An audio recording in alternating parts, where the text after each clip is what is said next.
Kilo 2 BJP పగలు చంద్రబాబుతో రాత్రి జగన్మోహన్ రెడ్డితో టచ్లో ఉంటూ బయటకు డ్రామాలు ఆడుతుందని ప్రజలను మభ్యపెట్టుతోందని ప్రకాశం జిల్లాలో సిపిఐ జాతీయ కార్యదర్శి రామకృష్ణ విమర్శించారు. ఒంగోలులో జరుగుతున్న అఖిల భారత వ్యవసాయ కార్మిక సంఘం జాతీయ ప్లీనరీలో పాల్గొన్న ఆయన మీడియాతో మాట్లాడారు. శ్రమజీవుల హక్కుల కోసం పోరాటం కొనసాగుతుందని, కమ్యూనిజం అవసరం ఎప్పటికీ ఉంటుందని ఆయన పేర్కొన్నారు. లేవనెత్తిన అంశానికి సమాధానం చెప్పడం చేతగాని సోము వీర్రాజు ఆయన పైన నిందలేస్తూ ఉన్నావు. నువ్వు ఆయన తీవ్రవాది, ఆయన నక్సలైటు, ఆయన అర్బన్ నక్సలైటు, నీకు ఏమొస్తే అది మాట్లాడుతూ ఉన్నంతకాలం ఖచ్చితంగా ఈ భావజాలం గురించి పోరాడే శక్తులు ఉంటాయి, పోరాడతాయి.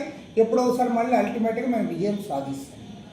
అంతేగాని నీవు సమాధానం చెప్పు. నాగేశ్వరరావు గారు చెప్పిన దానికి అమిత్ షా గారు భారతదేశ హోమ్ మినిస్టరు, చంద్రబాబు నాయుడు గారు మనకి ఇన్స్టెంట్ ఫ్రెండ్.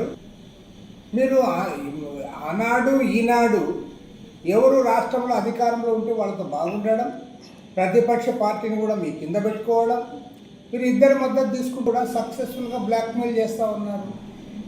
మీరు కేంద్రంలో అధికారంలో ఉన్నారు కాబట్టి ఆ ముగ్గురిని కూడా మీ వెంట నడిపించుకునే పరిస్థితి తెచ్చుకున్నారు.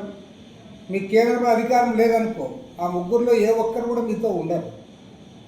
కాబట్టి ఉండే స్పష్టంగా చెప్తా ఉన్నాం, నీకు చేతనైతే హోమ్ మినిస్టర్ అమిత్ షా గారిని కలు, అమిత్ షా గారి వైఖరి అంటే చెప్పు, అప్పుడు ప్రజలు నిన్ను హర్షిస్తారు. అంతేగాని ప్రొఫెసర్ పట్టుకొని నాగేశ్వర్ గారిని కించపరిస్తే, అవమానిస్తే చూస్తూ ఊరుకోరు. తప్పకుండా ప్రజలు నీ వితండవాదాన్ని